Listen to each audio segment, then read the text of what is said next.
Hey guys, welcome back to World of Warships. Today we're taking a look at the Alabama B. I had a question. Why would you ever get an Alabama when a Massachusetts is available?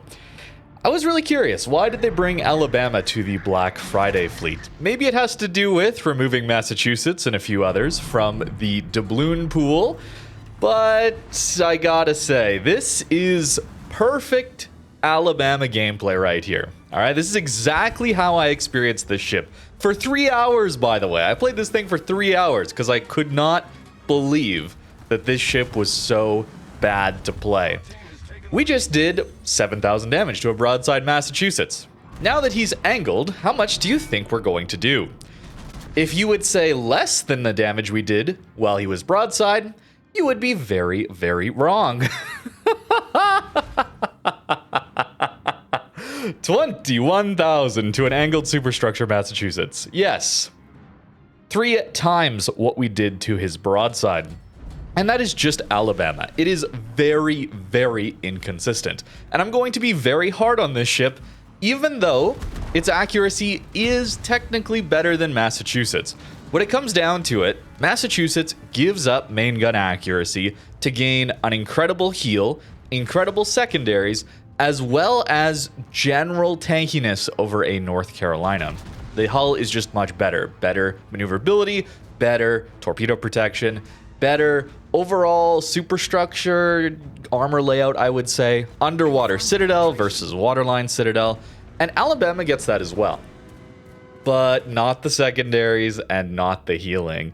And that's a large portion of why Massachusetts can play so well. This isn't even the improved American heal at this point. This ship has the old American heals.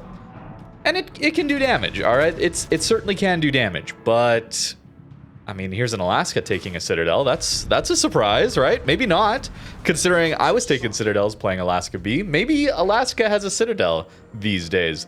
But this heal only heals 14% HP back and has an 80-second cooldown, which is the old heal. That's the standard battleship heal.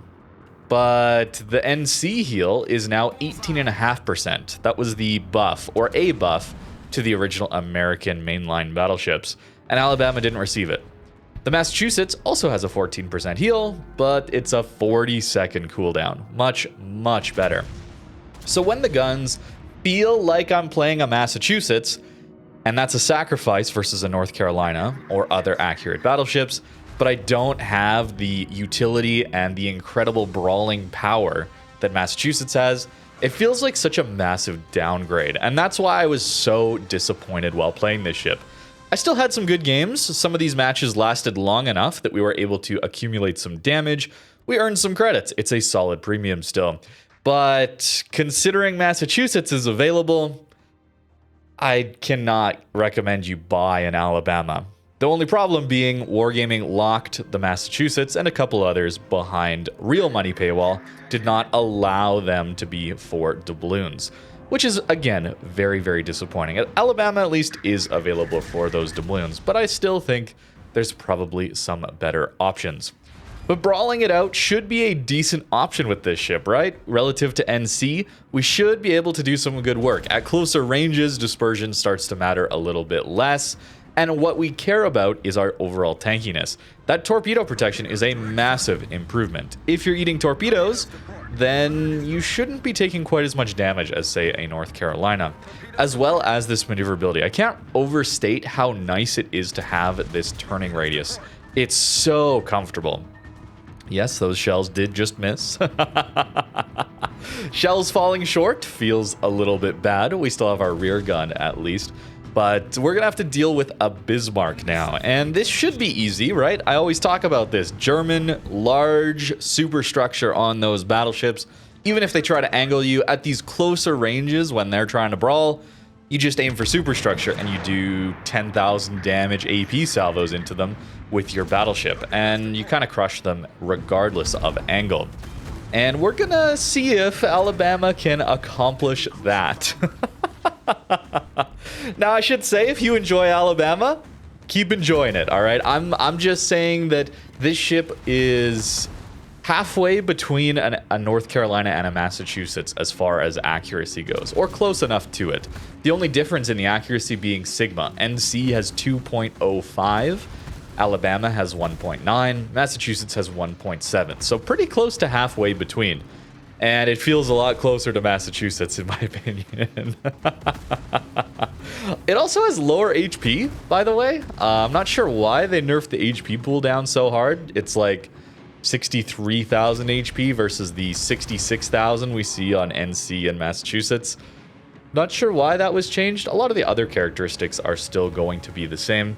And on the tin, or in the article, wherever you're going to be buying in Alabama, it's going to say it has improved AA efficiency. And don't worry, look at that disperse. I ran a full AA build and got myself into double carrier games, a few of them. So we'll see how it manages those scenarios. That's better dispersion. There we go. See, 8K. It can do it. I'm just disappointed in the consistency. And I suppose that's really what it comes down to. If my ship is not having all of those brawling benefits that the Massachusetts has, then I'm expecting much more out of the main guns. And I suppose it's an expectations thing on my part. I was expecting far too much out of the Alabama. And to be fair, I haven't played NC all that much recently. In the few games that I have in the last 6 months or so, it has trolled me as well.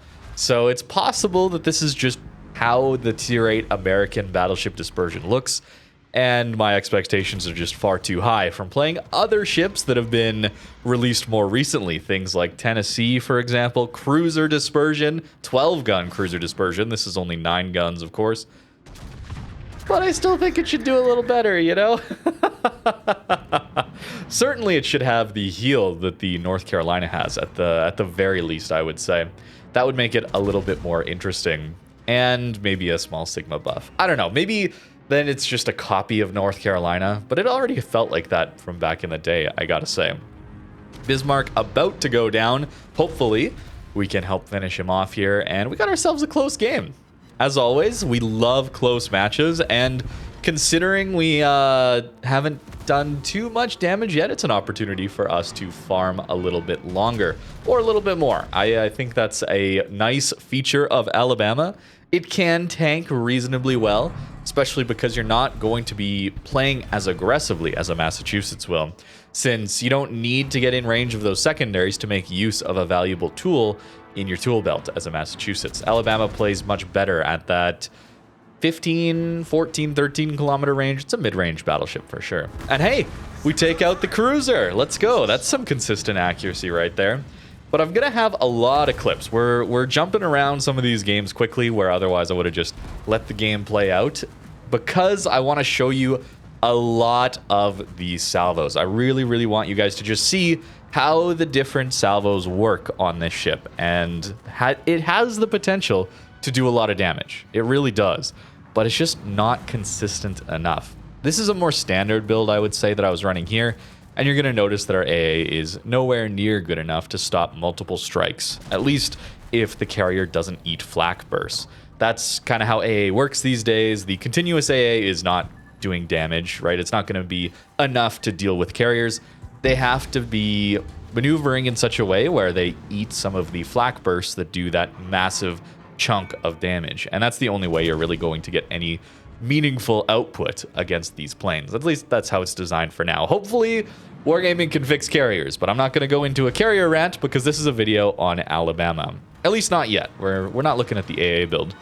As we can see with the Enterprise coming in with its AP bombers, suddenly 8 plane kills appear, and we stopped that entire strike on a Tirpitz. He ate the flak bursts, right?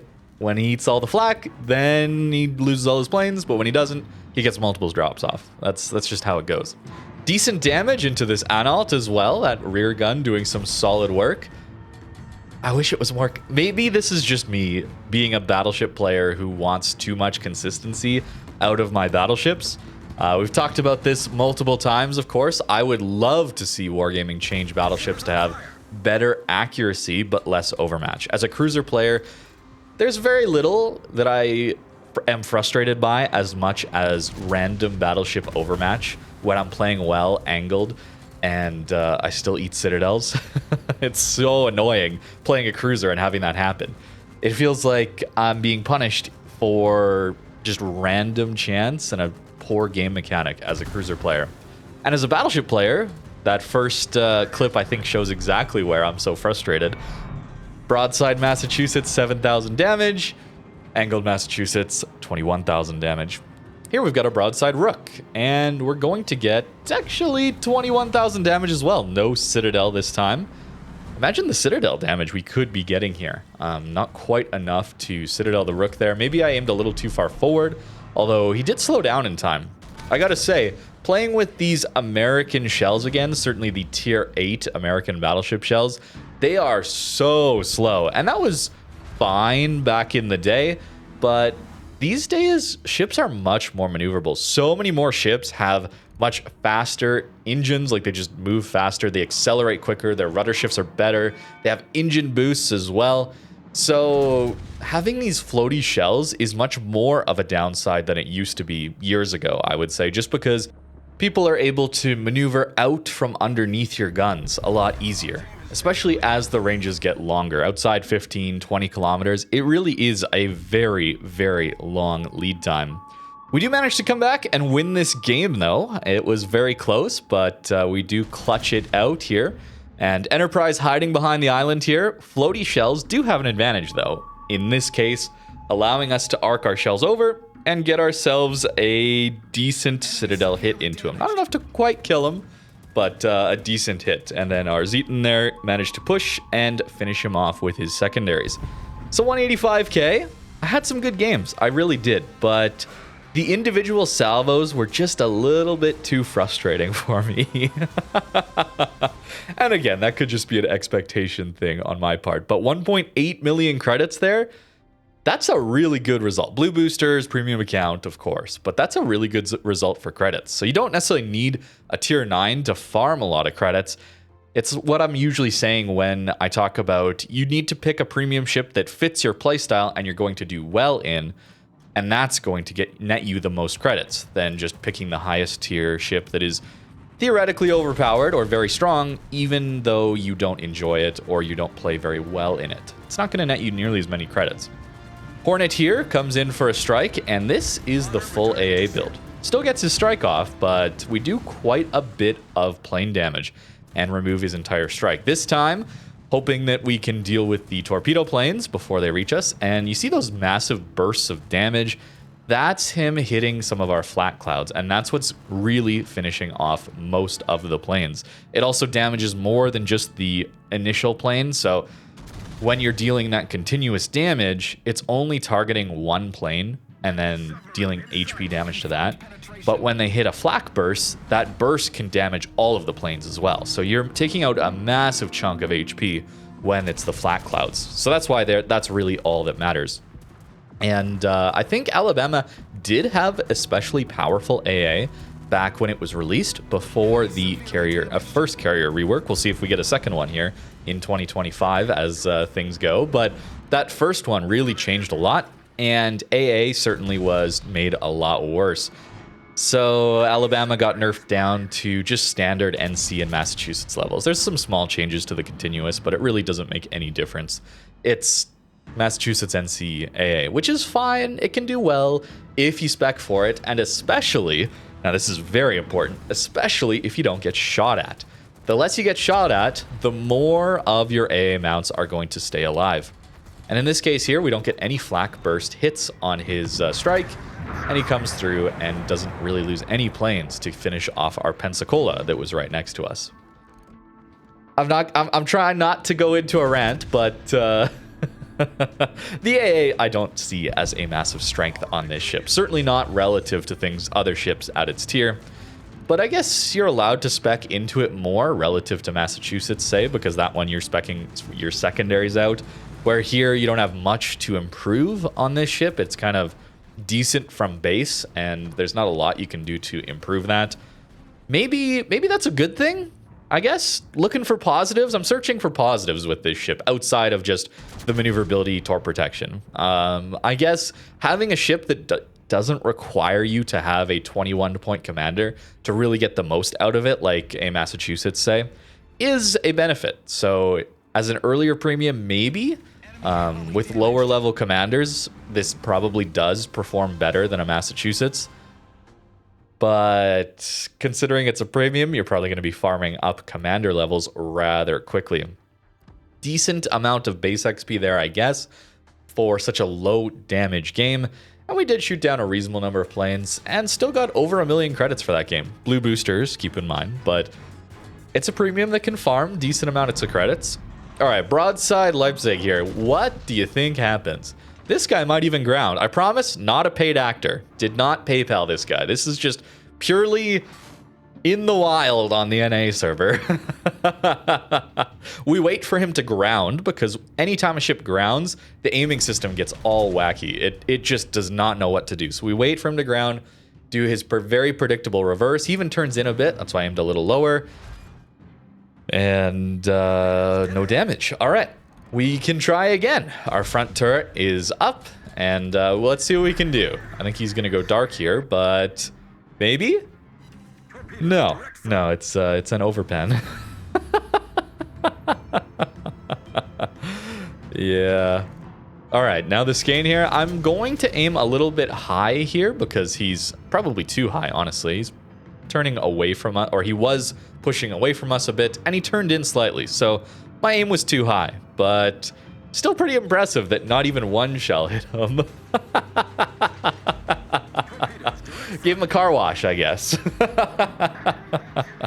Oh, broadside Massachusetts redemption. Actually, this happened before. So that first game I had to show you, that was my last game that I played in this ship. So I was hoping for redemption in that game from this salvo right here because, yeah, 2 overpens. A little bit unfortunate. Now, Massachusetts does have worse dispersion than an Alabama, and we have the same hull. So you would expect if a Massachusetts is shooting at an Alabama from even further range that it's going to be even less likely for it to get good damage into an Alabama. Reminder, below water citadel, pretty unlikely, right? Well, here we go. Yeah, my mistake for going broadside. Yes, definitely. But considering the Massachusetts we've also found broadside, shouldn't they also take that damage? I'm just looking for some consistency here, man. That's all.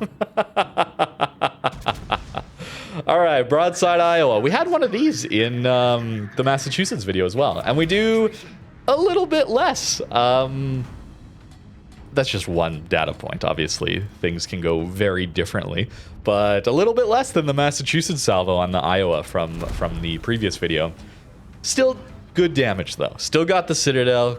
Can't complain too much, but it's like, is this much better? Is this much better than Massachusetts salvos? Maybe slightly better in some cases, but it's so difficult to tell, for me at least, that it feels like a lot to give up all of those benefits of the Massachusetts, in my opinion. And something I was talking about a little bit while playing this ship is the concept of multiple damage sources and how that benefits you as a player. When you push in, when you play aggressive, a lot is riding on your ability to deal big, consistent damage all at once. A lot of the times when you push in, you are going to get one shot or opportunity to deal with an enemy ship that's rushing you. And are you really going to feel, I mean, look at that, poor Salem. Back to the overmatch discussion earlier. I hate playing cruisers and having that happen. It's so annoying. Even Alabama could do it. But are you really going to put your entire life in the match and your ability to impact the match on one single salvo out of a battleship? No. That's part of the reason why, when you don't have secondaries or torps or other sources of damage, as a battleship, that's just super disappointing too. You're probably not going to push in as much because battleships are rather inconsistent. They can one-shot people, and they can also do 0. And when you have the other source of damage, you have the consistency required to do those pushing plays. And that's why secondary battleships, the new Pan American battleships, are so incredible for pushing in. And Alabama has some of the tools, yes. Turret protection, maneuverability, very, very nice. But it doesn't have the consistency to allow it to take some of those very close quarters engagements and not feel like I'm throwing my entire game's viability and ability to stay in the game, impact the game, on a single salvo. And that is rather annoying for me. So that's why you see me playing a little bit further back. This ship just cannot play as aggressively as a Massachusetts because it doesn't have the consistency of a Massachusetts. 20k into that Amagi is nice, but no Citadel. A little bit disappointing. Amagi does have sort of turtleback. It's nowhere near as good as a Bismarck or the German turtleback. You still will be Citadeling an Amagi. And we have plunging shells, so we should be able to. He's actually not going to turn broadside again for us, so we'll shoot at the Jean Bart here. I have probably overpushed, and I'm not angling quite correctly here, so we might see us take a little bit of damage. But overall, at closer ranges, Alabama doesn't take too many Citadels. It's really those longer range plunging fire salvos that are able to get into the Citadel on an Alabama, because it's that underwater Citadel. We'll look at the armor later and the builds that I was running later, but it is decent for brawling because of that. You still take big damage when you go broadside, but no Citadels, or less likely Citadels at close range, is nice to have. But again, that's a Massachusetts feature as well. There we go. There's the Citadel. Pretty good damage there too, up to 160, and our team does manage to win it. But there is an advantage to bad dispersion, all right? Maybe the most one of the more frustrating elements of cruisers as well. What happens when I lead for him to go in a full speed turnout and he slows down? I'm gonna miss. Except we get bad dispersion, which allows us to double Citadel that Atago. As a cruiser player, I would actually prefer just a straight buff to battleship accuracy, because salvos like that would then guaranteed miss because the battleship player missed. Man. Overmatch is still a problem though, but that is pretty funny. And I gotta say, that is very, very funny. Oh, yes, ASWs. That's what it was. There was another benefit over Massachusetts. Your ASWs are full 10 kilometers of range, not the GIMP to like 5 kilometers or whatever it is for Massachusetts, which is just ridiculous. Wargaming should really change that. No reason for that to be so much worse. But full 10 kilometers here allows us to get some damage in, be a little more effective in situations that have submarines. So that's nice. But NC also has that. So you're in a weird middle ground. I've always thought of Alabama as, at best, a side grade from North Carolina. But after playing it, I do think it's a downgrade. I really do. I don't think that's an objective opinion or an objective fact or anything like that. That's just purely my opinion on it. I think you can definitely do well in this ship, but I think North Carolina is better where it counts, as is Massachusetts. This is a weird middle ground where you get some of the brawling utility of a Massachusetts, but not all of it, and certainly not the consistency that secondaries provide, the faster heal cooldown provides. And as a mid-range ship, you don't have the consistent guns, or as consistent guns, as a North Carolina. So it's just kind of in no man's land, where I don't really think it's an amazing ship, especially when North Carolina is available for free. And even though Massachusetts typically isn't available, it is right now for Black Friday. Again, very unfortunately, only for cash. You can't get it for doubloons, and this one I suppose you can. The camo looks cool. That's a benefit. And last clip here I got to show you is apparently Alaska B just has a Citadel now. I don't know. All these years of playing against the normal Alaska, I rarely Citadeled them, and yet I was taking Citadels this week, and I was certainly dealing Citadels this week to Alaskas. Oh my goodness. Double Citadel there? Crazy. We're on 45,000 damage, and this one's going to Citadel. And what does it get us up to? 70,000? Clearly, it has the potential to do some serious damage. Cruiser broadsides, battleship broadsides, they can deal some huge damage with these guns. They can be strong. They're just not consistent. And if you know me, I am most frustrated by the inconsistency, I guess. And the reason it's okay on something like a Massachusetts is it gets the consistency from the secondaries at closer range. This does not. But this camo looks very good, I gotta say. I wish I could have my Massachusetts be in a camo like this. So that's pretty cool. And again, available for doubloons, not just real money, is a serious benefit as well. The commander build I ended up running with was this one. A little bit of AA investment, but also taking super heavy AP to try and buff our main guns up. 14,000 alpha damage is big for tier 8. That's very nice to have. And when it hits, it certainly packs a punch. We're still taking the standard consumables here. There's no reason to go secondaries here. They just do not have the reload, nor do they have the accuracy. It is just not worth going for at all. And I took preventative maintenance here, trying to keep our AA mounts alive. Because as you saw, when the flak puffs hit, they can do some serious work. And that's RNG, but I'll take it over nothing, right? So we're going to use auxiliary armaments as well, because our main guns do get taken out sometimes, but really not too often.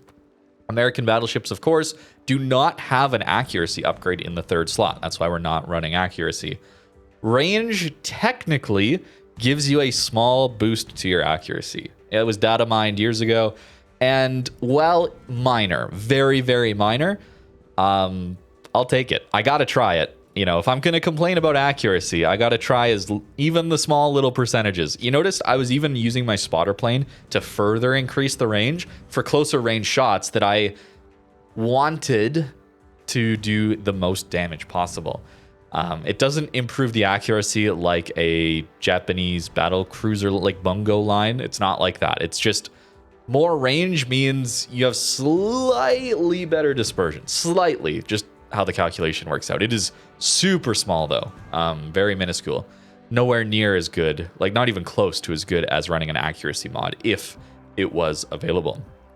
Damage control system mod 2, mostly to counteract the heavy AP change that forces our ship to take more fire damage.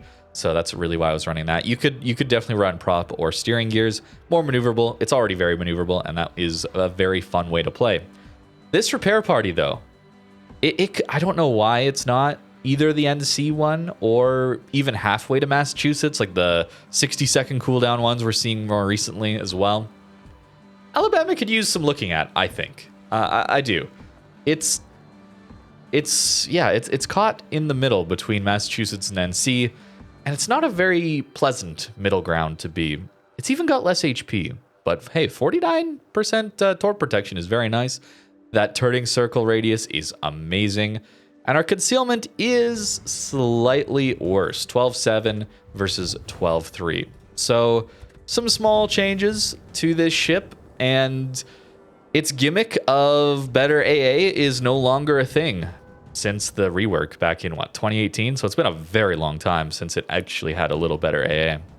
And for me, it's just not worth it when Massachusetts is available. And I'm sure that's probably the case for you guys as well. But hey, if this is your favorite ship, I'm sorry for dunking on it for however long this video's been, almost half an hour. It's not personal, it's just buying advice, or at least just my opinion on the ship, so people know before they go into getting this thing. And if you do enjoy it, if you enjoy playing this thing, continue to enjoy playing it. Don't let me stop you, because at the end of the day, what matters most is this is a video game and it's meant to be played for fun, and you should play what you enjoy. And there's a lot of different ships available, and no one ship is going to be the funnest ship for everyone. So it's so great about so many different options, including all the options we had at Black Friday. So thank you very much for watching, and have a great rest of your day.